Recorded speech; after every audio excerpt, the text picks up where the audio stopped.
স্বাধীনতার ঘোষক এটাকে নিয়েও যেভাবে বিকৃত করা হয়েছে, সরকারের পক্ষ থেকে তাকে যে উপাধি দেওয়া হয়েছে সেই উপাধি পর্যন্ত তারা ফ্যাসিস্টরা নিজের গদিকে সংরক্ষণ করার জন্য, কুক্ষিগত করার জন্য তাকে হেনস্থা বা এমন কোন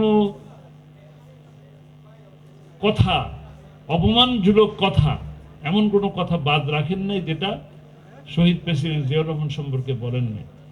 আমি প্রতিশোধের কথা বলবো না, কিন্তু আগামী যে প্রজন্ম, আমরা যতটুকু দেখে আসছি আর এখন যারা আছেন তারা তো কিছুই দেখেন নাই, তারা 24 দেখছেন। আমরা চাই বাংলাদেশের মানুষ এই ফেব্রুয়ারি মাসের 52-কে জানুক, আবার মার্চের 71-কে জানুক, সেই সাথে বাংলাদেশের মানুষ 24-কেও সঠিকভাবে জানুক।